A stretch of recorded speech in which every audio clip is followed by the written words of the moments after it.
Oi, está começando o episódio 161 do 451 MHz, o podcast para quem lê até com os ouvidos. Eu sou o Paulo Werneck, editor da revista 451. Quem acompanha o 451 MHz vai gostar dessa novidade que a gente preparou para o segundo semestre. A partir de agora, o podcast passa a ser semanal. E é isso aí, toda sexta-feira tem episódio novo, conversas com autores, críticos e leitores sobre os livros mais legais que acabaram de ser publicados no Brasil.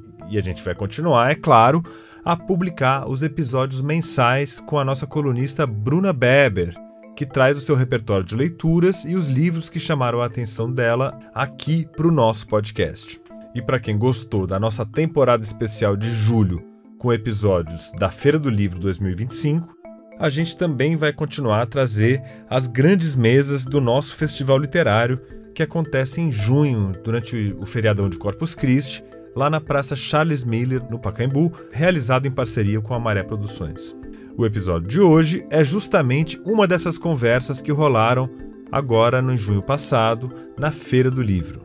Eu estou falando de 100 anos atrás, mas as mesmas linhas que estão presentes nesses textos, que agora têm 100 anos, são as linhas, são as frases que a gente escuta, lê e presencia e vivencia e experiencia ainda nos tempos atuais. Esse que você acabou de ouvir é o Otávio Santiago. Eu já vou te falar um pouquinho mais sobre ele, mas antes eu preciso te avisar que esse episódio do 451 MHz é realizado com o apoio da Lei Rouanet. O Otávio Santiago é jornalista e pesquisador. Ele atua nas áreas de estudos culturais, mídia e identidade, observando principalmente como o Nordeste e os nordestinos são representados nas manifestações culturais brasileiras. Em maio, ele lançou pela Autêntica o livro Só Sei Que Foi Assim, a trama do preconceito contra o povo do Nordeste, que é o resultado de uma pesquisa de doutorado que ele fez na Universidade do Minho, lá em Portugal. Esse livro do Otávio traz uma investigação abrangente sobre o papel das mídias, especialmente as de massa, na construção das representações do povo nordestino no imaginário do restante do país. E lá na Feira do Livro, o Otávio participou de uma conversa muito interessante com a Amaury Arraes, que é editora aqui da 451 e você já conhece aqui do nosso feed do podcast para quem lê até com os ouvidos. E um detalhe, o Otávio é do Rio Grande do Norte e o Amaury é do Ceará, então você vai perceber que durante a conversa os dois vão compartilhar experiências pessoais como nordestinos que vivem fora do Nordeste e observaram de perto essa marca da representação dos nordestinos na cultura brasileira. Eles falaram, por exemplo, sobre a origem dos estereótipos que associam a população dos estados do Nordeste ao atraso, à miséria, à ignorância. São estigmas que surgiram na virada do século XIX para o XX, junto com a criação do Nordeste no papel, a região oficialmente reconhecida na legislação brasileira. E isso tudo vem se atualizando ao longo da história, do século XX, princípio do século XXI. O Otávio mostra como essa trajetória do preconceito contou com a ajuda de grandes nomes da nossa literatura, além da política, do cinema, televisão e por aí vai. Então, para saber mais sobre isso, vamos lá para a primeira parte da conversa entre o Otávio Santiago e o Amaury Arraes.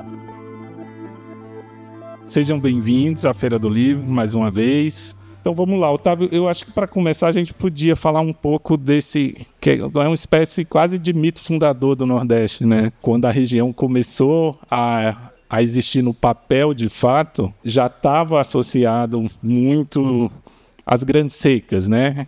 A gente já tinha passado pela seca de 1915, que é tema do 15, da Raquel de Queiroz, e acho que isso ajuda um pouco a traçar esse retrato, né? A região já ser vista como um problema, né? Por essa chave da vulnerabilidade. Conta um pouco como é que era esse contexto. Primeiro, boa tarde a todos. Obrigado, Amaury, por topar a mediação. Obrigado a 451 pelo convite, a Autêntica pelo apoio que tem dado desde que esse livro nasceu, né? No sentido da ideia do livro, da gente lapidar, né? Agradeço também aqui já de pronto a Rejane e a Schneider, que foram muito parceiros nesse projeto. Agradecido também a vocês que se dispuseram a ouvir, né, sobre esse tema. Estou vendo aqui uns rostinhos conhecidos e fico feliz de tê-los aqui para esse debate que é tão caro para a gente, nós, população do Nordeste, que ainda estamos presos aí numa narrativa que foi construída há 100 anos e que o país parece não está disposto a superar. Esse recorte que a Mauri falou, de fato, assim, a gente vai lembrar do tempo da escola, de quando existia a tal política do café com leite, que São Paulo e Minas Gerais se alternavam na presidência da República, e em um dado momento, eles não se entendem nessa sucessão. E aí um presidente paraibano assume a cadeira, que é Epitácio Pessoa. E Epitácio Pessoa decide olhar para o Nordeste, né? Que não era Nordeste ainda, era o Grande Norte. Não havia essa definição de que ali seria o Nordeste, mas como ele era paraibano, e a Paraíba era um estado que sofria as consequências dessa estiagem, ele decide, então, a concentrar esforços governamentais nessa porção do Brasil, nessa porção do Norte, que sofria com a seca. E aí delimita no papel, em 1919, essa porção para que o IFOX, que hoje é o DENOX, né, que já foi IOX, enfim, para que o IFOX pudesse ser esse braço do governo atuando diretamente com a seca. E aí, para tanto, ele lança um decreto no dia de Natal dizendo, olha, a partir de agora existe aí um pedaço de chão chamado Nordeste. E esse Nordeste vai existir no papel porque recursos vão chegar lá. A União vai olhar com atenção agora para esse espaço que era dele também, por ser filho da Paraíba. Essa notícia não agradou, absolutamente.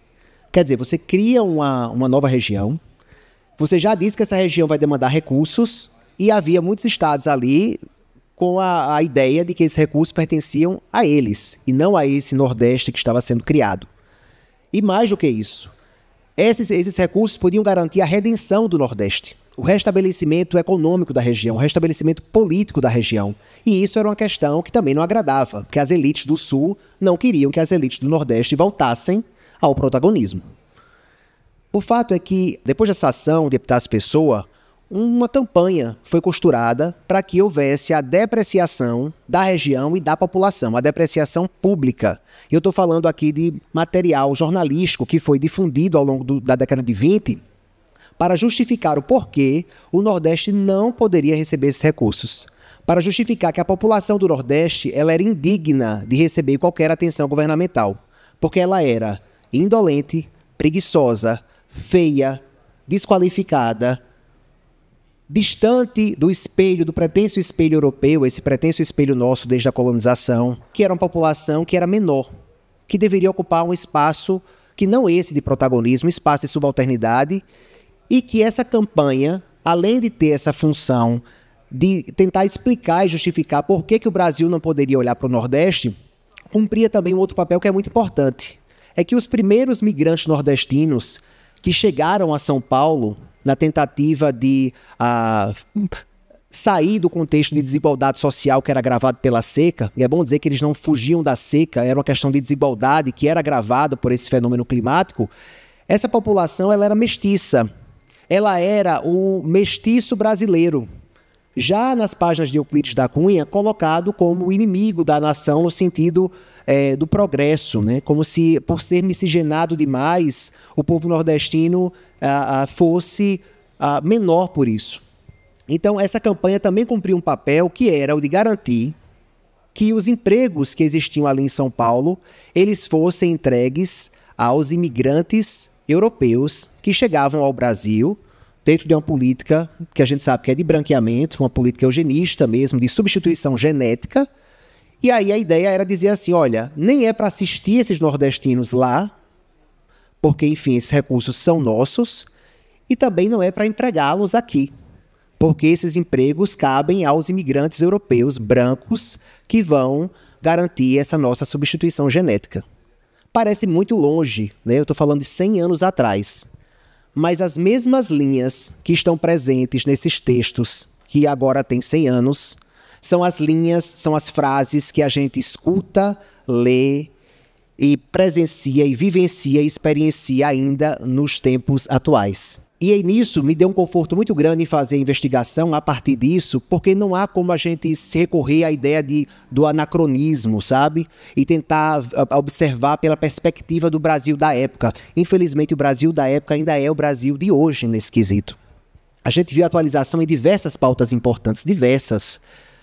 Mas com relação à população nordestina, o olhar torto persiste E ele não é por acaso. Os estereótipos não nascem do nada, não permanecem por acaso, eles são sempre parciais. E nesse caso, a ideia era para diminuir a população do Nordeste, para reduzir a população do Nordeste, e a manutenção dessa ideia é o que faz com que esses estereótipos ainda estejam presentes.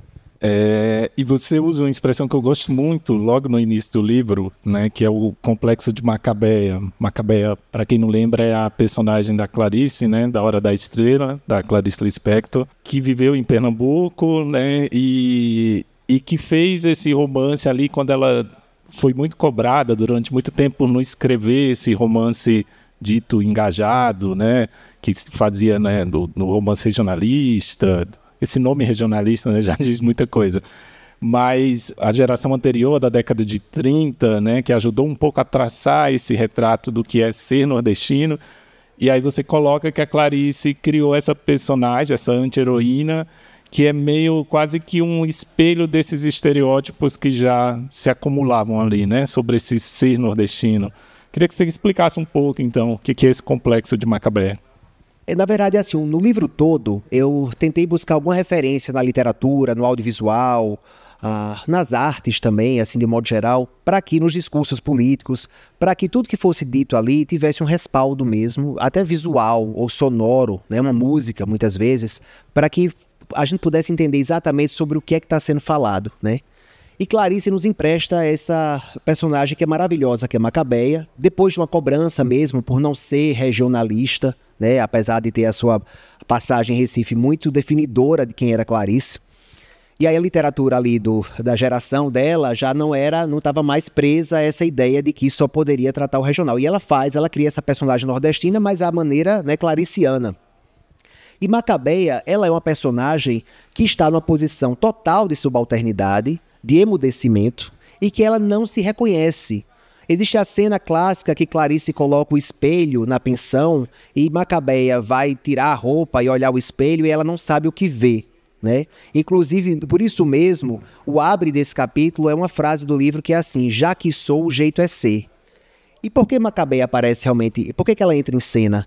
É porque Macabeia representa esse lugar de subalternidade onde nós, nordestinos, fomos colocados pelo país, que é um lugar menor, um lugar de inferioridade e que, por muitos anos, houve um aceite disso no sentido de não sabermos como lutar contra essa estrutura, que eu acho que hoje é diferente.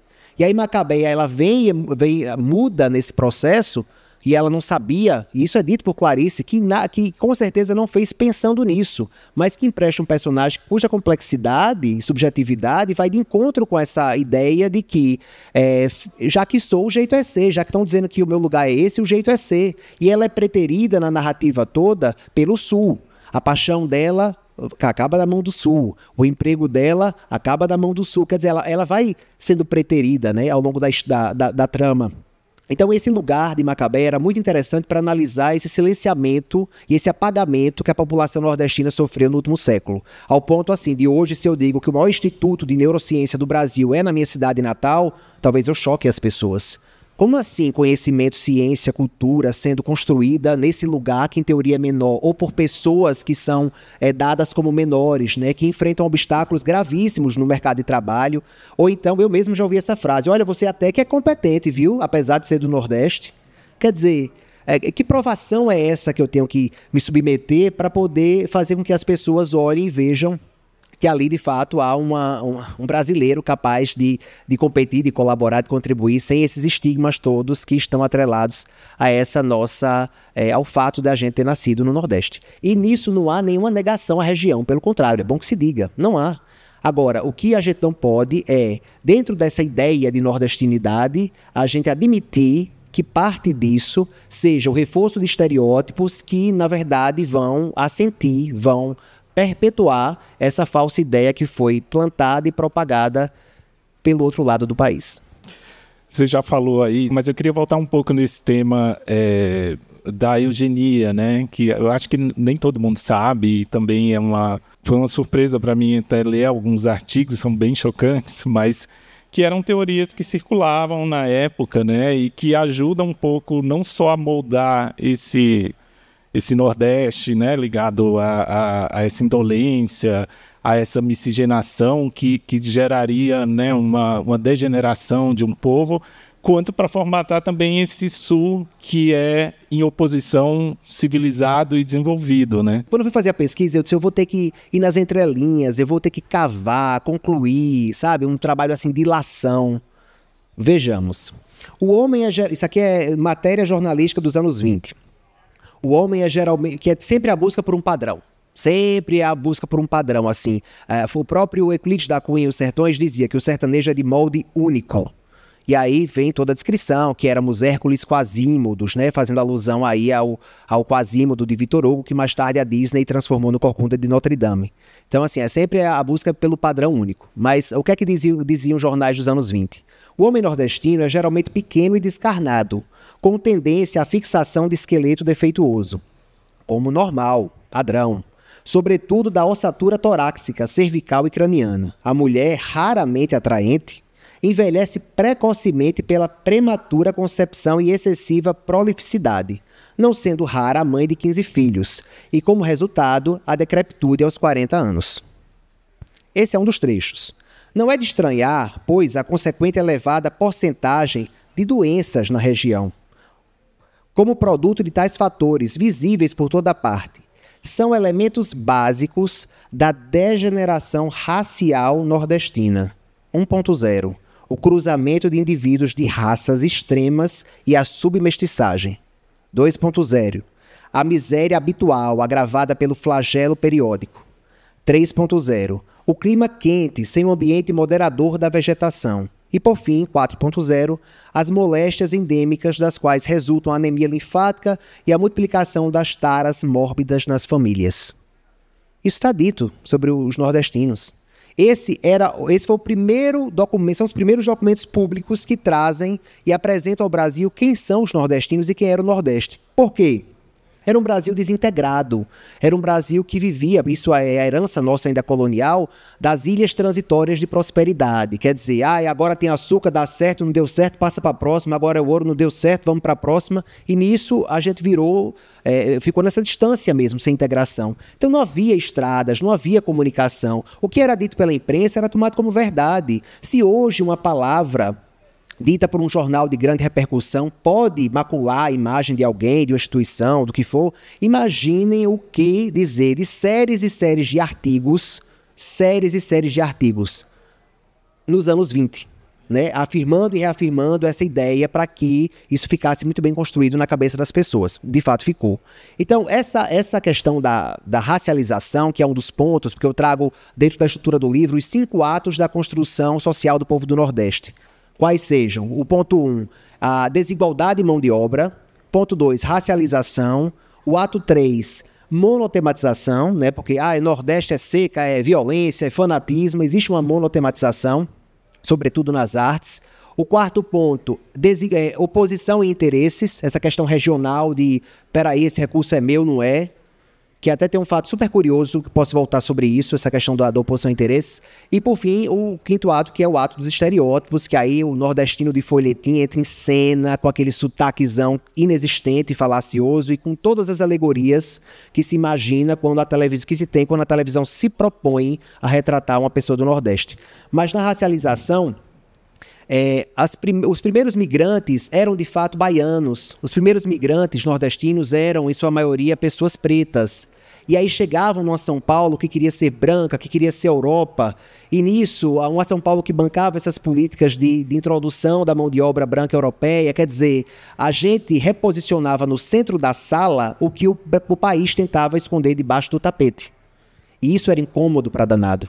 E aí, quem são esses nordestinos que chegaram? São esses nordestinos aqui, descritos dessa maneira.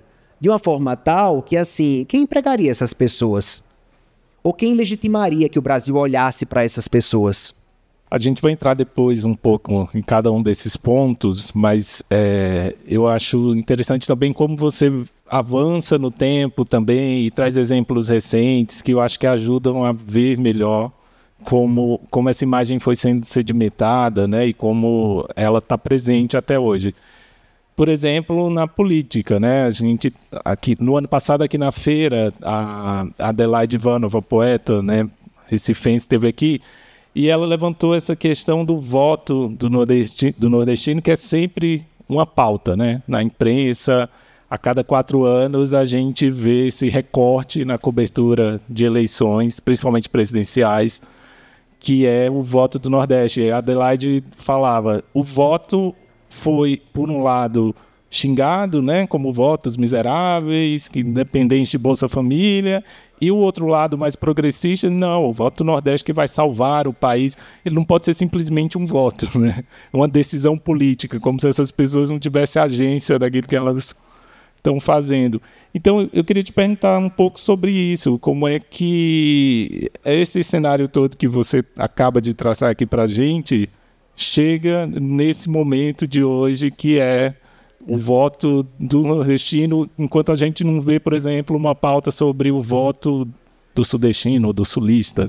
Adelaide maravilhosa, né? Inclusive eu trago um verso aqui de Adelaide no texto para que ela vai falar que os paus de arara eram os navios negreiros das estradas, assim. Ela tem um verso muito bonito sobre isso e é uma poeta incrível de Recife.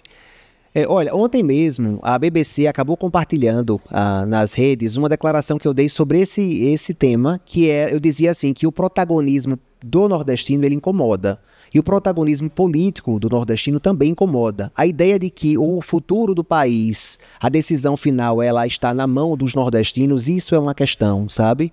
E esse post teve, assim, 80 mil curtidas e comentários que só validavam o que eu estava dizendo. Que eram as pessoas, assim, tirando a legitimidade da nossa escolha política, sabe? E é sobre isso, porque, assim, não questionam o voto do Sul ou do Norte. Quem é que votou em A ou B? Foram mais homens ou mulheres? Pessoas mais jovens ou mais velhas? Não há essa preocupação etária, demográfica, de gênero, não. É uma questão muito localizada. E eu digo o seguinte, não é que essas pessoas passaram a odiar o Nordeste após as eleições. Esse ódio já existia. O que a eleição faz é aquecer esse discurso de ódio e fazer com que as pessoas ali encontrem a energia ou a emoção que faltava para colocar isso para fora. E dentro de uma ideia de grupo, né, se um falou, eu vou falar também, e aí se sentem à vontade para fazer isso. E se sentem à vontade porque o debate sobre essa criminalização dessa discriminação é muito recente. Até pouco tempo a gente estava no status ali da xenofobia, que é quase uma coisa assim, ele só não gosta, né? É só a opinião dele. E aí o STJ em 2022, exatamente no contexto de eleições, quando essas discriminações foram assim, atingiram níveis de ganho de 800% de acréscimo, que é um número impressionante, né? E aí o STJ diz, peraí, isso não é xenofobia apenas, isso é racismo. E passou a entender que era de fato racismo e a buscar essas pessoas que estavam, né, cometendo esse crime.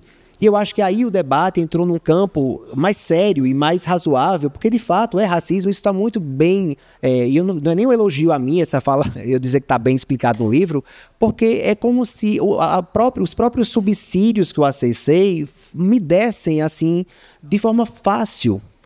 Claro, você se esforça na pesquisa e tudo, mas você sempre acha assim, hoje eu vou ler 100 textos e talvez eu encontre uma palavra. E não foi o que aconteceu. Você vai ler, eu li 10 textos e encontrei 1000 palavras.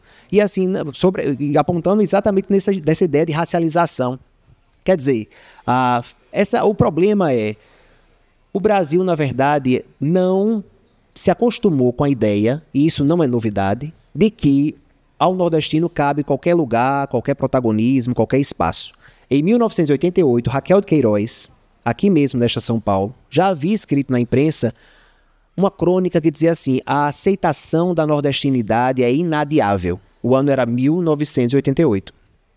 E Raquel dizia assim que as gerações que sucederam, aquela dos primeiros migrantes, eram gerações muito conscientes do seu lugar, e eu me coloco numa geração depois disso também consciente desse lugar, dessa possibilidade, e que questionava essa estrutura, essa ordem social vigente. Raquel falava isso em 88, e não por acaso naquele ano a prefeita de São Paulo era Luísa Erundina, uma paraibana. E aí Raquel fala isso, e aí na hora do livro eu faço uma costura com um filme Que Horas Ela Volta, que é um filme maravilhoso, que vai nos colocar na posição de observar a casa, quase a casa grande, né, vista da cozinha, na perspectiva dessa empregada doméstica pernambucana, que é Val. E Val tem uma filha, Jéssica, que vem para São Paulo para tentar ser arquiteta pela FAAP. E há todo um questionamento do que essa nordestina veio fazer aqui achando que vai ser arquiteta. Como se o lugar dela fosse o lugar da mãe dela, e somente aquele ela poderia ocupar. E aí, na verdade, a gente tem no filme essa noção que Raquel já apontava a direção em 88, no sentido de as gerações que estão vindo, elas não precisam provar nada, elas não estão vindo mais num pau de arara, elas chegam de avião, elas chegam com doutorado, pós-doutorado, elas chegam para ser patrão. E eu não sei se todo mundo no país está pronto para isso.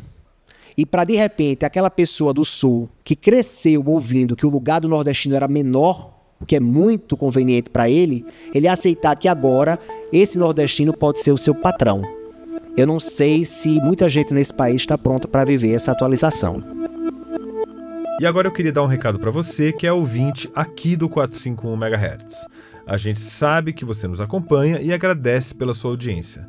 Mas será que você já é um ouvinte entusiasta? Com uma pequena contribuição mensal, você apoia financeiramente a realização do podcast e ainda tem o seu nome lido no final do programa como forma de agradecimento. E além disso, você recebe uma assinatura digital da 451 e com ela tem acesso completo a tudo que a gente já publicou sobre o mundo dos livros, no nosso site, nas nossas newsletters e também em vários outros conteúdos que a gente produz para quem ama livros. E se você virar um ouvinte entusiasta, você também ganha acesso ao nosso clube de benefícios, que dá direito a descontos de até 40% nas melhores editoras brasileiras. Então eu te convido a ir lá no 451.com.br e fazer a sua assinatura. E aproveita para explorar o nosso site, que traz tudo sobre os últimos lançamentos nas livrarias, além de debates sobre muitos temas relevantes para a sociedade brasileira. Tudo isso foi realizado com o apoio financeiro dos nossos leitores. Eu também queria te contar que todos os episódios do 451 MHz têm uma página de repertório lá no nosso site. Então, se você quiser saber mais sobre a entrevista, sobre os melhores momentos da conversa e curiosidades relacionadas ao tema, é só entrar lá na seção de podcasts do site da 451. E antes de seguir com o programa, a gente tem um recado para você das edições Sesc. Quais as consequências da inteligência artificial? Como esta tecnologia vai impactar o futuro? Essas e outras questões são discutidas em Atlas da IA, Poder, Política e os Custos Planetários da Inteligência Artificial, de Kate Crawford, novo lançamento das edições Sesc São Paulo. A autora combina pesquisa acadêmica e jornalismo investigativo para construir um panorama abrangente sobre a inteligência artificial, uma leitura essencial para quem deseja entender e transformar o mundo moldado por algoritmos. Quer saber mais? Adquira seu exemplar nas unidades do Sesc São Paulo e nas livrarias. Mas antes de mais nada, eu tenho um recado da editora Tinta da China Brasil. Em Antes do Início, novo lançamento da Tinta da China Brasil, o físico e diplomata Ernesto Mané narra sua travessia geográfica e afetiva do Brasil à Guiné-Bissau. Nessa obra, entre o diário de viagem e o ensaio autobiográfico, Mané tenta reconstituir uma identidade fragmentada pela diáspora africana do século XX e se reconectar com seu pai. Um livro sóbrio e sensível, que trata de temas tão diversos como racismo, vida familiar, física e espiritualidade. Antes do Início, já está à venda no site da editora e nas melhores livrarias. Garanta o seu em tintadachina.com.br. E agora vamos para a segunda parte da conversa do Otávio Santiago com a Mauri Arraes. O cinema é um capítulo importante do livro, né? E ajuda a gente a entender um pouco como essa imagem vem sendo cristalizada. E aí eu lembro de um exemplo que eu achei muito bom que você coloca lá, que é não do filme em si. Eu acho que o audiovisual, de uma maneira geral, ajuda um pouco até a diversificar esse retrato nos últimos anos, né? Com o cinema do Nordeste tendo mais destaque. Mas você mostra como dois filmes do mesmo diretor, do Kleber Mendonça Filho, né? Que acaba de ganhar Cannes, que são Aquários e Bacurau, tem uma recepção totalmente diferente na mídia do Sudeste, né? Um é o filme, é o Brasil em Cannes, e o outro é o Nordeste em Cannes, né? O Bacurau. Explica um pouco como é que foi esse recorte aí. É porque Sônia Braga, num apartamento em Boa Viagem, isso não é Nordeste para muita gente. Isso é impossível ser Nordeste, assim. Uma trama que a questão não é o acesso à água, não é a violência, quer dizer, é só a mulher em sua complexidade resistindo a uma construtora, ao mercado imobiliário. Não, são pautas que não cabem no Nordeste. Na cabeça de muita gente é isso ainda. O meu sonho daqui a 20 anos, daqui a 20 feiras do livro, olhar a minha fala hoje e dizer assim, olha só como era o país daquele tempo, né? Porque é verdade isso. E a imprensa muitas vezes revela isso sem querer. Na cobertura dessas indicações, dessas participações nossas em Cannes, com o Kleber, que é pernambucano, de fato, quando Aquários foi a Cannes, a ideia era essa, olha, foi o Brasil indo a Cannes, né? É Sônia Braga que está lá, enfim, essa narrativa que diz respeito ao país, né? Era quase um mérito nacional, e claro, é um mérito nacional. Mas quando o Bacurau foi indicado, o mesmo veículo de comunicação disse, olha só, o Nordeste foi a Cannes, e não só o Nordeste. Nas matérias sobre Aquários, a palavra Nordeste nem aparece, não aparece. Mas quando é Bacurau, a palavra Nordeste aparece, reaparece e vai aparecer mais uma vez, não só no título, que era assim, Ode ao Nordeste. Era isso. Ode ao Nordeste no maior festival de cinema e tal. E aí o começo da matéria é assim, o Nordeste sangrento, seco, árido, frágil, falido, no maior festival de cinema. Quer dizer, como se esses dois filmes não dissessem qualquer coisa sobre o mesmo espaço. E o que mostra que isso está muito enraizado, é muito firme na cabeça das pessoas. E é interessante ver como esses novos artistas estão preocupados com essa ideia, né? O Kleber sempre faz uma crítica a isso, sempre. No próprio filme Bacurau, há um diálogo que é maravilhoso, que eu até trago no livro para poder ilustrar, né? Que ele vai dizer o seguinte, que são estrangeiros querendo caçar nordestinos, e aí existe um grupo de sulistas que tenta fazer parte do grupo dos estrangeiros sob a alegação de que são brancos, e de que aquela gente ali eles são diferentes, eles vêm de outro lugar, eles são, né, de outro espaço. E aí os estrangeiros se questionam assim, e quem disse que eles são brancos, né? Com os sulistas. E é um diálogo ótimo também, que ele faz essa crítica. E agora em O Agente Secreto eu já vi que tem outra cena que ele coloca assim, não, Recife quer ser... Aí a gente vai transformar isso aqui num polo nacional. E aí um personagem diz assim, a gente nunca vai ser nacional, a gente sempre vai ser regional. Né? E quer dizer, ele dá umas alfinetadas boas pra gente refletir sobre esse lugar. Enquanto você falava, eu me lembrei de um artigo da Fabiana Moraes, que acho que foi no Intercept. Fabiana Moraes, que é uma jornalista, pesquisadora, professora pernambucana, nossa Taylor Swift pernambucana, e ela escreveu um artigo que tem um título que eu adoro, que diz que o Brasil não combate a pobreza, o nosso país quer combater o pobre, né? Que era sobre uma capa de revista que mostrava um grupo de nordestinos que venceu no Sudeste, bem-sucedidos em suas áreas, e o cenário era aqueles cactos, era a parede de barro, era a luz estourada, o que mostra que a crise também é estética, né? Enfim, aquelas pessoas venceram, mas elas ainda são associadas a esse retrato, né? Esses símbolos. Mesmo sendo vencedoras. Isso é algo também que você traz bastante no livro, né? Mesmo e que implica nós também nordestinos, né? Aquelas pessoas que são empreendedores que venceram em São Paulo acharam ok que o cenário fosse aquele que remete à miséria, à fome. Essa questão da associação, ela é semiótica, né? Assim, é muito difícil o não reconhecimento até do público, me parece, quando elas não estão presentes. Nos anos 60, o cinema olhou muito para o Nordeste, assim. E aí eram raros os filmes que não traziam o chão rachado, a carcaça de boi, o mandacaru em primeiro plano, sempre aquele filtro alaranjado, né? Essa ideia foi muito impregnada.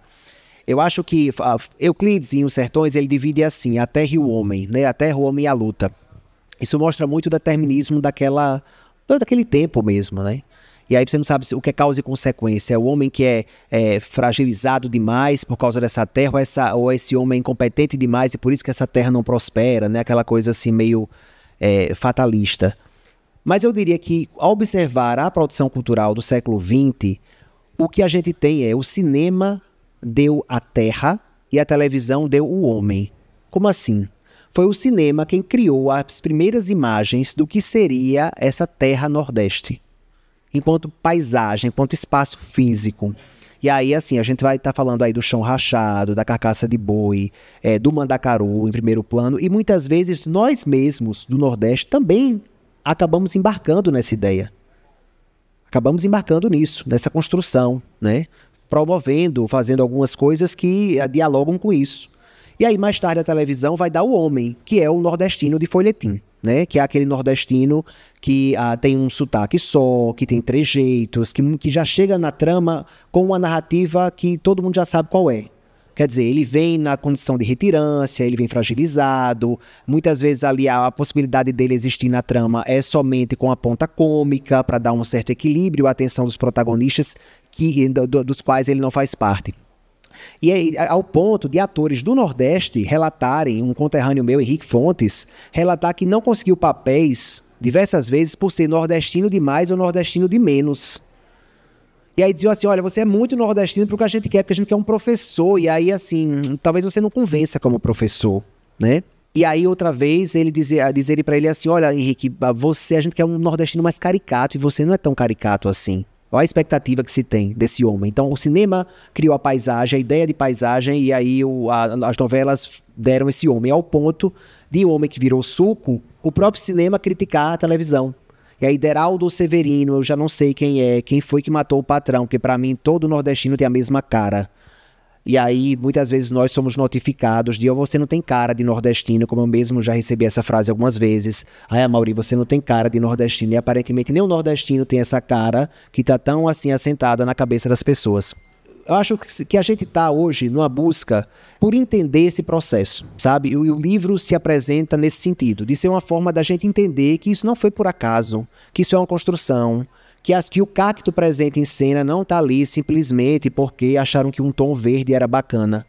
E aí eu vou recorrer a Raquel de novo, Raquel de Queiroz, que em outro artigo, outra crônica que também está no livro, que ela fala sobre o olhar torto da mídia para o Nordeste, ela relata uma história de que em uma cobertura de uma seca nos anos 80, a TV estava tão disposta a mostrar a situação no nível de gravidade que a TV queria que fosse ao ar, impactasse, que o repórter selecionava para que as pessoas que dessem entrevista fossem mais magras. E pessoas que estavam com peso maior assim, eram orientadas a não aparecer no quadro, para não contrariar a narrativa que se queria confirmar, ao ponto do repórter pedir para a entrevistada deslocar um vasinho que tinha um pé de coentro, porque esse verde do coentro iria atrapalhar a cena árida, alaranjada e seca que a televisão queria apresentar. Os símbolos não estão lá por acaso. E nós temos que ter essa consciência também, enquanto nordestinos, que na hora que a gente coloca um chapéu de cangaceiro na cabeça para afirmar qualquer resistência, é bom lembrar que nos anos 20, quando tratavam do cangaço na imprensa do Sul, eles diziam que o cangaço era unanimidade, que todo mundo apoiava o cangaço, que cangaço era uma vocação no Nordeste e que todo mundo validava aquela violência e era normal, era normalizado. E a gente sabe que não foi assim. Então, os símbolos, a semiótica da coisa precisa ser refletida, inclusive por nós. Porque na hora que eu coloco hoje um chapéu de cangaceiro na minha cabeça, eu estou confirmando o que os jornalistas diziam em 1920. Que todos nós somos cangaceiros, todos nós resolvemos tudo na violência e é bom ter cuidado com a gente. É verdade. Você começou a falar aí, e eu acho que é uma parte muito interessante também da pesquisa, que é esses depoimentos que você recolhe de 27 nordestinos, né, que trabalham em diferentes áreas, em diferentes regiões, e que também são muito impressionantes, né? Assim, você falou aí de um deles, mas me conta um pouco mais como é que foi reunir essas pessoas e que história te impressionou mais. Acredite se quiser, a história que mais me impressionou é sempre a próxima história. A história que não entrou no livro, sabe? Porque as pessoas vão relatando também. Olha, eu li o livro e eu passei por uma que eu vou te contar. E quando eu escuto, são histórias até mais violentas do que as do livro. A própria Ademara, que é uma influenciadora de Recife, uma atriz, uma comediante, uma pessoa muito bacana, ela recebeu o livro e, assim, foi muito bonito o gesto dela de levar o livro para outros lugares, porque ela, particularmente, tinha histórias até piores das que estão no livro, né? Assim, histórias do tipo, olha, você não vai dar conta mesmo e eu vou ter o maior prazer de lhe mandar de volta num pau de arara. Coisas assim. Mas os 27 depoimentos, eles surgiram porque eu queria muito tentar mapear, de alguma forma, como é que essa discriminação se dava hoje. Como é que isso acontecia no tempo presente, assim. E eu acho que o melhor documento do nosso tempo são as pessoas, assim, eu tenho essa ideia. E aí eu peguei 27 nordestinos que que chegaram até mim porque tinham passado por experiências discriminatórias, 3 de cada estado, porque eu não queria também hierarquizar a ideia de que, olha, o sergipano sofre mais preconceito do que o piauense, porque eu acho que não é por aí. E aí a gente não tá querendo sofrer menos ou mais, a gente quer que acabe mesmo, né? E aí nessas histórias, assim, você encontra coisas do tipo violência, ameaça de violência física. Você encontra histórias como, por exemplo, de um professor no Paraná, nordestino, que vai dar sua aula e um aluno no primeiro dia diz assim, olha, professor, com licença, mas eu não vou ficar nessa sua disciplina, porque esse seu sotaque eu só aceito na cozinha da minha casa ou na portaria do meu prédio. E saiu. Isso é real. E aí, assim, vai quem diga que não é assim. Olha, eu até sou amigo deles, dos nordestinos, né? Como uma pessoa comentou assim, mas eu até emprego os nordestinos. Quer dizer, olha só, o lugar onde a gente tá, né? Adorei também uma pessoa que disse ontem, não, isso não tem que ser feito, essa revisão não é só com o nordestino, não. É com todos os brasileiros médios. A maioria descobri ontem que eu era um brasileiro médio. Ou seja lá o que isso significa, né? Mas enfim, assim, aí sempre tem alguém para dizer assim, os comentários validam a tese, né? No sentido de, poxa, é por aí mesmo. Mas as vivências são boas para a gente entender como isso acontece hoje, e aí a gente entender os mitos que existem, né? É o mito do sotaque único, é o mito da mesma cara, do padrão também, é o mito de que nós temos uma narrativa pronta. Você é do Nordeste, veio procurando emprego, foi a maioria, eu sei, lá é muito difícil, né? É a narrativa do lugar, desse lugar também único. Você é do Nordeste? Não, eu conheço uma pessoa do Nordeste. Vocês devem se conhecer. Você é da onde? Do Rio Grande do Norte? Não, ele é da Bahia. Se conhece com certeza. Como se houvesse ali qualquer... quer dizer, a individualidade não existe, né? Não existe. E aí também a ideia da homogeneização. É sempre a coisa reduzida, né? A coisa do dizer assim, que é outro mito. E aí, dessas vivências, esses 5 mitos apareceram como reincidentes. Sotaque, o sotaque único, a aparência única, o lugar único, a narrativa pronta e essa homogeneização, que me parece muito a vontade de reduzir. E reduzir o Nordeste, a sua população, é um projeto. E a gente precisa entender isso. Quer dizer, já que você é do Nordeste, você vem com uma série com quase que um pacote completo que você só vai ser mais um a reproduzi-lo, né? E para além disso, é você entender que essa ideia, né, esse lugar que a gente ocupa, se fosse um padrão, já era preocupante. Porque imaginar um padrão sudestino é um desafio absurdo, né? Quando se trata de 4 estados, mas com 9 é bem razoável. E com 60 milhões de pessoas também. Mas se fosse ainda a busca por um padrão, já seria preocupante. Mas o que a gente está falando é que, além da busca por um padrão, há a vontade de colocar esse padrão num lugar menor. E isso aí é o que torna tudo ainda mais preocupante. É muito impressionante, assim, que quando eu li o livro, para mim, o sotaque parece uma coisa menor, né? Quando a gente imagina, uma coisa meio anedótica. Eu mesmo, moro em São Paulo há 20 anos e eu lembro de umas 10 situações em que... Porque é a primeira expressão da nossa identidade, né? Como você coloca ali. E eu lembro... Só um parêntese aqui, por exemplo, numa situação de eu, como jornalista, estar numa apresentação, num portal, ter um grupo de pessoas ali, uma pessoa levantar a mão e eu interrompendo, assim, né? E eu, você tem uma pergunta? Sim, de onde é esse teu sotaque tão gostoso? E aí eu, nessa época, né, já escolado, eu falei, é do Ceará, e o seu, de onde é? Porque aí a pessoa parece que, como assim? Porque as pessoas não têm consciência que elas têm sotaque também, né? Que todo mundo tem sotaque. E é isso, e era uma pessoa querida, depois ficamos amigos, mas tem essa, né, como assim? Eu tenho sotaque? Spoiler, gente, não existe sotaque neutro, tá? Só para... O sotaque carioca foi inventado pelo Evandro Mesquita, acho, nos anos 80, e o paulista pelo Supla. Então, e isso você mostra no livro que isso tem consequências, né? Que é algo que a gente conta numa mesa de bar como uma coisa menor, mas que de fato tem pessoas daquelas que você ouviu que, sei lá, perdeu uma promoção por conta do sotaque. Sim. É legal você falar isso dessa notificação também, né? Porque a gente é notificado o tempo todo, assim, sobre esse pertencimento ou não pertencimento, né? Ah, você não tem a cara nordestino, nossa, você é competente, nem parece nordestino, nossa, mas quer dizer, sempre uma notificação. E o sotaque, como diz Bagno, assim, em preconceito linguístico, o que a gente, é o que atesta mesmo de onde a gente vem. Quer dizer, a minha cara não é de nordestino, a minha competência não é de nordestino. Agora, quando eu abro a boca e falo, eu sou do Rio Grande do Norte, eu sou de Natal.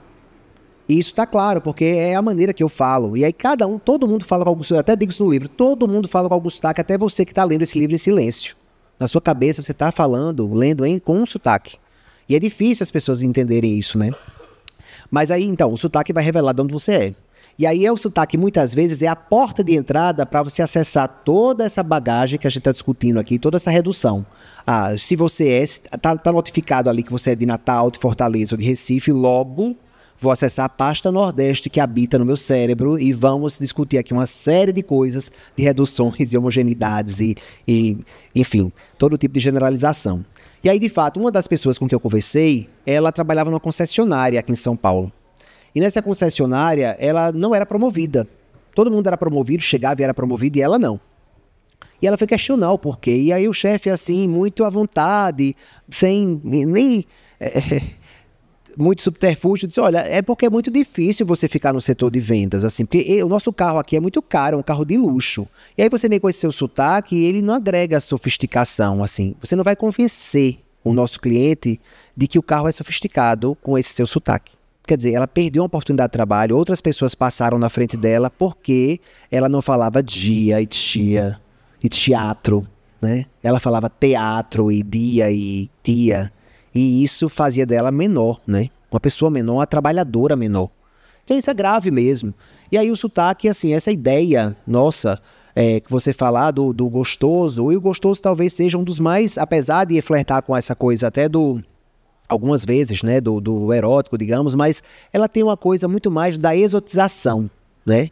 E aí que nos condena também a sermos muito engraçados. E quantos comediantes nordestinos não acabaram indo para a comédia porque não conseguiam personagens dramáticos? Porque os únicos personagens que restavam para eles eram os da comédia. Porque as pessoas diziam, essa pessoa não vai convencer num drama. Ela abre a boca, eu quero rir, porque é muito engraçado. Quer dizer, esse lugar do sotaque exótico, né, do excêntrico, excêntrico, o centro sou eu e você é o que está fora dele, logo o meu é que é o certo, o meu é o que é o neutro e o seu é que é o errado. E como se não bastasse isso, ainda vem associado a uma falta de gramática. Porque não basta o personagem criado pela telenovela usar expressões que a gente nem usa mais e fingir que o sul da Bahia fala igual o Maranhão. Muitas vezes a gente vem associado a uma falta de gramática. E aí nessa falta de gramática é que se reforça a ideia de que ele não fala nem português direito. Como é que essa pessoa pode ser, como é que o nordestino pode ser poliglota, por exemplo? Se nem português ele fala direito. E eu acho que a gente superou coisas. A gente hoje está muito atento ao blackface. A gente está muito atento ao papel que cabe a pessoas trans e a pessoas cis, né? Agora mesmo está sendo rodado um filme que é com Geni, e aí já se mudou, né? A ideia era originalmente colocar uma mulher cis e já se recuou e agora vai ser uma mulher trans. Quer dizer, parece que assim, todo mundo está muito atento a tudo. Mas se amanhã anunciam uma novela retratando o Nordeste, se prepare. Porque na primeira cena, alguém vai abrir um chiqueiro ou um galinheiro, sair de lá e gritar, nós vai comer o que hoje? E essa é a validação que o audiovisual faz de toda essa trama e garantindo que ela continue perpetuada e presente. E outra questão que eu estava pensando, ontem na feira aqui teve o Pedro Fernando Neri, né, que tem um livro excelente que chama Extremos, em que ele viajou até as regiões com menor e maior IDH do Brasil e fez esse estudo que é super apurado. E ele próprio falou que foi uma surpresa quando eles fizeram esse levantamento e que a cidade com menor IDH do Brasil não ficava no Nordeste, né? Fica no Norte, que acho que é Ipixuna, em Amazonas. E ele teve lá, e aí eu fiquei pensando... Essa coisa tão sedimentada deve prejudicar inclusive o Norte, né? Porque se tem uma ideia de que o Nordeste, desse semiárido, que que ainda hoje está muito carente, e que né, em muitas regiões, mas talvez não se olhe tanto para onde se deveria estar olhando, né? Sim, como também não se olha para a pobreza urbana do Nordeste, por exemplo. É sempre a pobreza rural condicionada pela seca. Isso é muito sério e a gente percebe nos discursos políticos. Quantos presidenciáveis foram até o Nordeste? E aí, no mesmo gesto do comer o pastel da feira, vão ao Nordeste, colocam um chapéuzinho de couro, sobem no jumento e dizem, olha, eu vim aqui para resolver o problema da seca. Né? Isso é tão projeto que a única pauta possível que parece para o Nordeste é o acesso à água. E há necessidade de acesso à água em diversas localidades, mas essa não é a única pauta. A água não é mais a redenção do Nordeste. Existem outras várias possibilidades de redenção no Brasil de 2025 que colocariam o Nordeste em pé de igualdade com qualquer região do país. Agora, a redução de que a única pauta é essa faz com que, são várias camadas em cima disso, faz com que só se discuta isso, com que se possibilite apenas isso. A gente quer falar também de universidades, inclusive da descentralização de universidades para que no interior esteja mais forte. A gente quer falar sobre ciência, sobre tecnologia, a gente quer falar sobre a logística, aeroportos, portos, estradas. O debate da água é importante, mas ele não pode ser o único para o Nordeste. Porque o Nordeste que se pautava apenas por isso era o Nordeste de 1923. E agora a gente está discutindo inteligência artificial no Nordeste. Isso pode surpreender alguém aí, não aqui, que eu sei que vocês estão aqui porque estão comigo nessa corrente. Mas, enfim, pode surpreender pessoas. E no final das contas, é tudo natural pra gente. E é natural que outras pautas também entrem em cena, porque senão você invisibiliza, inclusive, a pobreza urbana e outras deficiências que podem e devem ser corrigidas. E você poda a possibilidade de outras coisas grandes acontecerem que vão revolucionar. Que aí a redenção do Nordeste, que é muito interessante isso. Lá atrás, não queriam mandar recursos para obras de convivência com a seca, porque a água seria a nossa redenção. Mas agora a única pauta é justamente a que não garante a nossa redenção. E aí quando você analisa esse passeio, não tem como você passar por isso incólume e não entender que isso é um projeto. E é um projeto. Chegou uma pergunta aqui da plateia, a pessoa não assinou, mas eu não consigo entender, mas vamos lá. Sou de Recife e lembro da época da eleição na vitória do Lula que os bolsonaristas postaram: ganhamos onde se trabalha e perdemos onde passamos férias. Quanto preconceito. Tem um esquete do Porta dos Fundos que chama Sudestinos. Ah, sim, é o da Ademara, não é? É o da Ademara. Muito bom. Que coloca naquele lugar de que são todos iguais, mesmo sotaques. Na verdade é um comentário, não sei se... Mas essa frase aí tem muitas camadas, né? Assim, olha a ideia, eu trabalho, você não. Né? Eles não trabalham, quem trabalha somos nós. Quando você vai olhar os jornais de 1920, tá dito assim, olha, eles vivem prostrados numa rede. Eles são preguiçosos mesmo, não vale a pena empregar essas pessoas. Numa campanha depreciativa, mais uma vez, deixar a vaguinha ali para o italiano, porque o nordestino não podia ocupar aquele espaço. E aí muito do que a gente ouve, por isso que eu falei no início, muito do que a gente ouve hoje foi dito há 100 anos. E aí não importa a evolução que aconteceu, os espaços que a gente conquistou, e não importa o fato de que a história, as primeiras linhas documentadas do Brasil pós-ocupação portuguesa, esteja claro ali de que naquele tempo existia Pernambuco e o resto da colônia, né?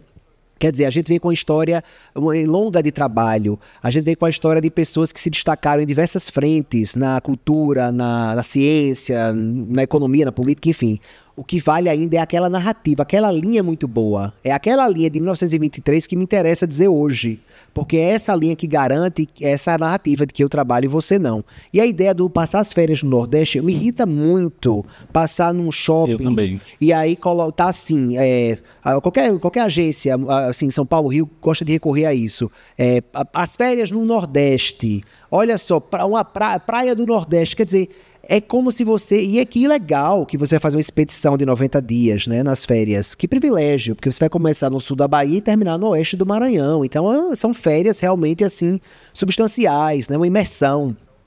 E não, esse lugar do férias do Sudeste, férias do Centro-Oeste, isso não existe, mas existe pra gente. E aí isso seria a ponta mínima. Ah, Otávio, você está sendo muito preciso, você está exigindo demais. Mas é a ponta mínima de todo um iceberg que precisa ser conhecido para se entender como é que aquela pontinha dialoga com uma base muito sólida, difícil e pesada que está submersa. E que não deve mais ficar submersa, deve ficar no centro da sala mesmo. Mas essa pontinha ali do férias no Nordeste. O Nordeste é isso aqui na mão do Brasil. Ele é isso aqui. Ele é uma praia idílica e um sertão da improsperidade. E é desse lugarzinho aqui pequeno que a gente tem que sair. Você falou, na verdade tem outra imagem, meio um chavão que me irrita, que é também muito provocada pela polarização política e pelas eleições, que foi quando eu comecei a ver uns adesivos em Fortaleza, inclusive, que era eu moro onde você passa férias, né? Que também reforça muito mais. Não sei se eu gosto dessa ideia. Agora, se a pessoa for passar férias em Fortaleza, no Ceará, já é um pouco melhor, né? Assim, mas a ideia do passar as férias no Nordeste, realmente é que eu acho que a coisa do você colocar o Nordeste nesse lugarzinho, isso pra mim é o que pega muito, sabe? Tanto que, assim, quando você vai ver as próprias sinopses das novelas, é assim, no sertão do Nordeste. Olha, que trabalho, hein? Para você conseguir reproduzir todo o sertão do Nordeste em 6 meses de novela. Quer dizer, não há pesquisa. Eu acho bacana que aí quando a novela é na Turquia ou na Índia, vai uma equipe antes, passa 90 dias, e aí vão explorando detalhes e, claro, cometem erros grotescos, a gente sabe. Mas eu nunca vi essa pesquisa de campo acontecer na Paraíba ou no Rio Grande do Norte, para se ser fiel a isso, né? Aquela realidade, ao que se come, e se come bem no interior do Rio Grande do Norte. Isso parece surpreender ainda. Hoje mesmo eu estava com o Rodrigo Levino no Jesuíno Brilhante, e aí ele disse assim, quando eu falei que a culinária do sertão do Rio Grande do Norte que eu ia oferecer, teve gente que veio preparado para tudo, porque o que é que se come no sertão? E a gente come bem. Se você pegar na imagem das pessoas do Nordeste, que mesa é essa do interior, que no Brasil é sempre essa mesa da escassez, a mesa da ausência, a gente vai ver, na verdade, uma mesa tomada de afeto, de bolacha assada, de queijo de coalho e queijo manteiga, que a gente faz muito bem, do cuscuz, de outros tantos itens que estão nessa mesa, de requeijão feito com nata, de doces incríveis. Eu estou fazendo outro projeto literário, não é merchandising, acredite, mas que é um projeto via Paulo Gustavo, pelo governo do estado do Rio Grande do Norte, que se chama Eu Escreveria Se Soubesse. Eu e mais 2 escritoras estamos passeando pelo estado e conversando com pessoas não alfabetizadas para que a história delas vire livro, né? Então Eu Escreveria Se Soubesse, com muito respeito à oralidade. Pessoas em situação de vulnerabilidade no interior. Não houve mesa que eu chegasse, não houve lugar que a gente chegasse que na mesa não tivesse bolacha assada, queijo de coalho, doce, café e o mínimo de lanche a preço, porque esse é o sertanejo que não está nas tramas, é o sertanejo do acolhimento, é o sertanejo que mesmo na dificuldade ele vai apostar na mesa cheia, porque aquilo é a família, aquilo são os valores, e reconhecer o nordestino como grande, gigante na sua moral, isso ainda perturba e é difícil de ser administrado ou digerido.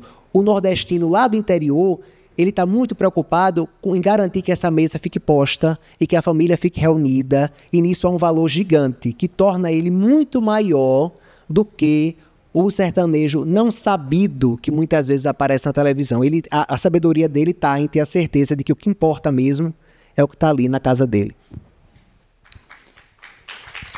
Obrigado. E tem uma passagem que você fala até, você falou do sertão e me veio isso, tem até uma mudança de vocabulário quase, né? Porque esse sertão homogeneizado acabou desvirtuando o sentido da palavra sertão, né? Que sertão era um interior de uma região, de um estado. São Paulo tem sertão. Sertão virou sinônimo de semiárido, não é isso? Sim, a palavra sertão ela é o interior, né? E aí assim, o grande sertão Veredas é Minas, né? Então o sertão é interior, mas o sertão ficou completamente reduzido ao Nordeste. Se eu falo sertão, as pessoas já acessam a pasta. É uma pasta.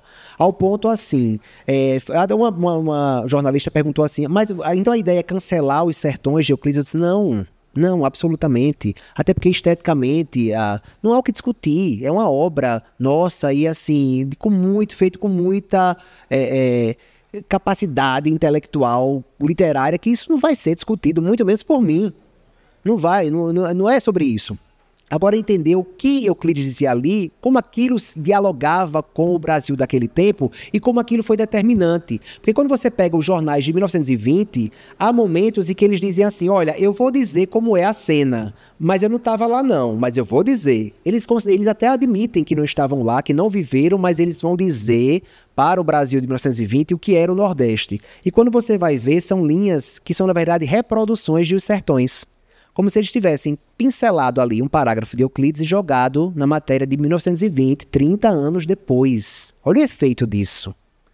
E aí, quando se fala sertão, no final das contas, é essa sequência de ideias associadas e que se repetiam no único frame, na única possibilidade que aí se acessa.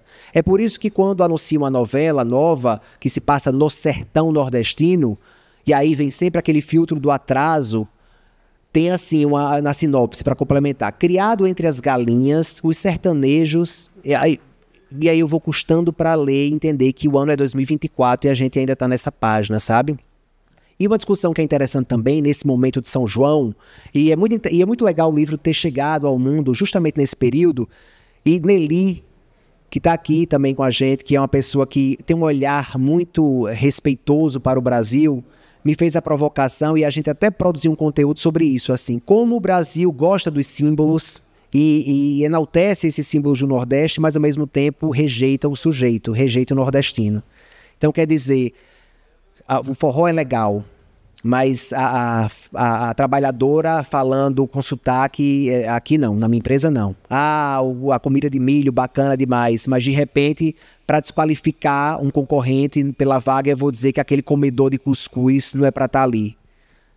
O caipirismo, esse caipirismo que é festejado no Nordeste, e é muito bom porque o livro vai chegando nas pessoas e as pessoas vão dando também mais contribuições, e aí eu tive uma discussão muito boa com uma leitora que é uma promotora de justiça da Bahia, e que ela diz assim, Otávio, você já percebeu que o caipirismo do Centro-Oeste é bacana, o agro é pop, mas o caipirismo do Nordeste está num lugar menor, né? E olha como isso a gente vai descamando e é muito bom. E aí quer dizer assim, é legal esse Nordeste rural e tal, mas ao mesmo tempo esse retirante não. Não, ele aqui não. Quer dizer, há essa coisa de enaltecer os símbolos, mas de rejeitar os sujeitos. E o São João é ótimo para a gente refletir sobre isso. Tem mais 2 perguntas aqui, vamos ver. A gente está se caminhando para o final, mas acho que dá tempo se a gente... Eu falo pouco, graças a Deus. É da Nelly. Do Alto da Compadecida 2, há uma personagem que volta para o sertão nordestino, encontra Chicó e comenta, você é o autêntico, a cultura do artesanato, mais autêntica. De que forma, ela faz 2 perguntas. A transferência da responsabilidade da cultura brasileira não contaminada. E 2, a pauta ser sempre a cultura, enviesada ou não, também é parte desse projeto. Me repita só a primeira pergunta. De que forma a transferência da responsabilidade da cultura brasileira não contaminada também é parte desse projeto, não contaminada entre aspas, também é parte desse projeto? Sim. Eu diria que a manutenção do olhar para o exótico, primeiramente, sabe? Quem viaja quem passa as férias no tal Nordeste, o que é que vai encontrar? O que é que encontra, na verdade? É muito diferente do que a dramaturgia, quando viaja para o Nordeste, encontra, ou parece encontrar. Então, até que ponto isso não é também um produto mercadológico? Até que ponto a coisa do... e aí há estudos sobre isso, no sentido assim, de... O que é que as pessoas que chegam em casa de 7 da noite, depois de um dia de trabalho cansativo, nas grandes metrópoles do país, e vamos aqui, Rio, São Paulo, o que é que elas querem ver, talvez? Se não um lugar que, em teoria, é o pior, entre aspas, do que o que elas estão, né?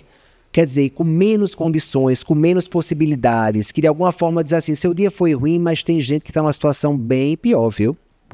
Tem uma região aqui, fique feliz com a sua região, fique feliz com o seu lugar, fique feliz em passar 4 horas no ônibus para chegar ao trabalho, fique feliz com a violência urbana, porque lá resolvem na faca. Pelo menos aqui é com bala, se morre mais rápido.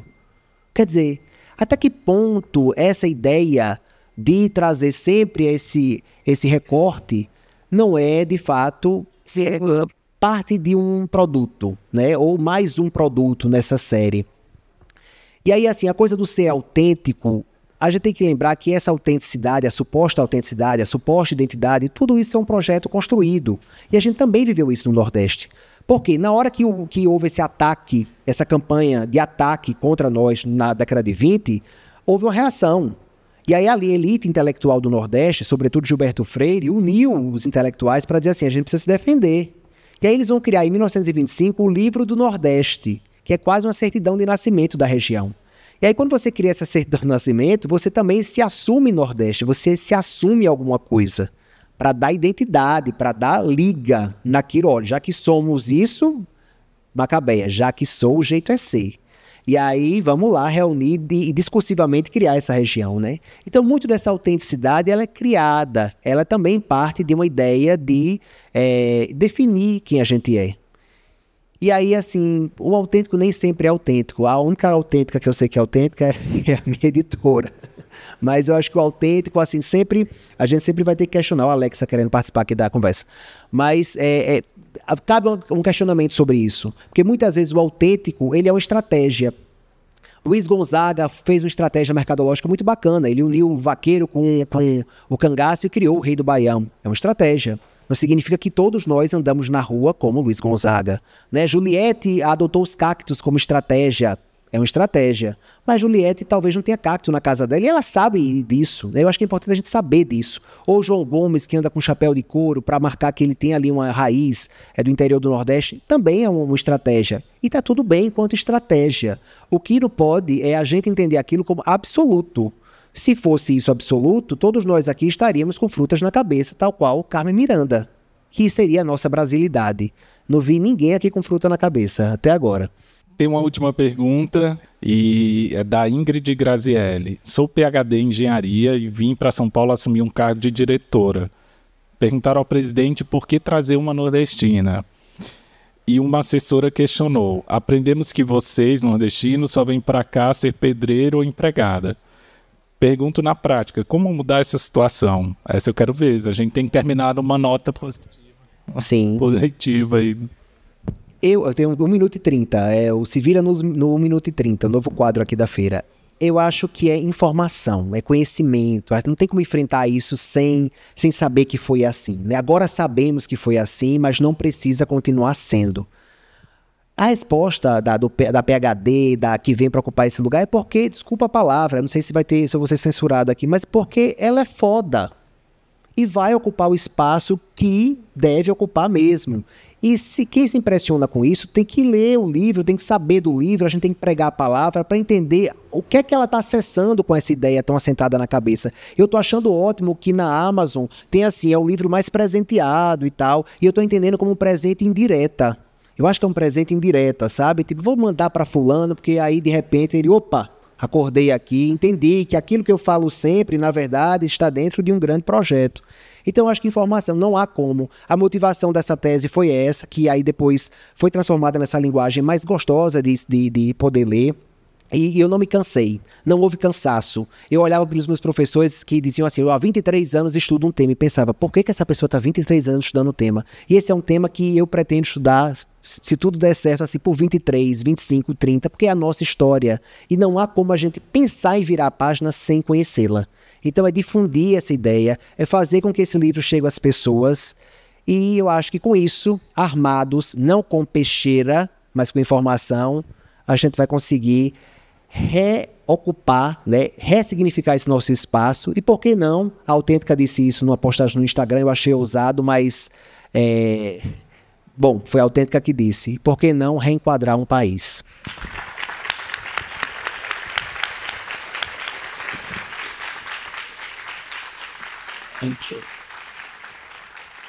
Bom, com isso a gente encerra a nossa mesa. Queria agradecer demais ao Otávio, a todos vocês que vieram hoje. Enfim, muito obrigado. Obrigado, Amaury, mais uma vez. A 451, obrigado pelo espaço. Obrigado a vocês que ficaram até aqui. Vamos nos unir dessa coisa de pregar a palavra. Obrigado mesmo. É isso, obrigado, gente. E antes de me despedir, eu queria passar para o quadro do 451 MHz, que traz o melhor da literatura LGBTQIA+, de todos os tempos. LGBTQIA+, significa lésbicas, gays, bissexuais, trans, queer, intersexuais e assexuais. Nesse quadro, a gente convida autores e grandes leitores em geral para indicar os livros que foram marcantes, as leituras recentes e outras dicas literárias LGBTQIA+, imperdíveis para todos os leitores. A dica de hoje é do poeta e escritor Ramon Nunes Melo. Ele conversou com a gente logo depois de uma mesa lá na Feira do Livro, lá no Pacaembu, e falou de 2 livros que lançou recentemente sobre o Cazuza. Um deles é Cazuza, Meu Lance é Poesia, que reúne todos os poemas escritos pelo grande compositor carioca. E o outro é Cazuza, Protegi Teu Nome por Amor, uma fotobiografia com mais de 700 imagens que foi organizada junto com a Lucinha Araújo, a mãe do Cazuza. Os 2 livros do Ramon saíram em 2024 pela WMF Martins Fontes. Aqui para o 451 MHz, o Ramon indicou Homem com Homem, Poesia Homoerótica Brasileira no Século XXI, uma antologia com 130 poemas, organizada pelo poeta Ricardo Domenech e publicada pela Hercolano em 2025. Olá, eu sou Ramon Nunes Melo, sou poeta, sou leitor acima de tudo e eu queria indicar um livro que eu estou lendo, que é muito lindo, feito a organização pelo Ricardo Domenech, chamado Homem com Homem, Poesia Homoerótica Brasileira no Século XXI, que reúne 21 poetas, assim, escrevendo com a temática, trazendo a poesia homoerótica. Então você tem ali o Rafael Mantovani, os Martirelli, Thiago Galego, Francisco Malman, Caetano Romão e tanta gente boa. Então é tão legal você ver uma editora publicando antologias que reúnem jovens poetas talentosos, assim. Então super recomendo a leitura. Então essa foi a dica do Ramon Nunes Melo, Homem com Homem, Poesia Homoerótica Brasileira no Século XXI, que foi organizada pelo Ricardo Domenech e saiu pela Hercolano no início de 2025. Bom, agora aproveita que você está aí com seu celular por perto e faz uma avaliação desse episódio e também do podcast. No Spotify e no Apple Podcasts, por exemplo, você pode dar 5 estrelas para o nosso programa e comentar o que você achou desse episódio. É só clicar ali no ícone com as 5 estrelinhas e atribuir a sua avaliação. Você também pode indicar agora mesmo o 451 MHz para outras pessoas. É só clicar ali no botão de compartilhamento e enviar por Zap para as pessoas com quem você gosta de discutir temas literários. E antes de dar tchau, eu queria agradecer aos nossos ouvintes entusiastas que colaboram financeiramente para a realização do podcast.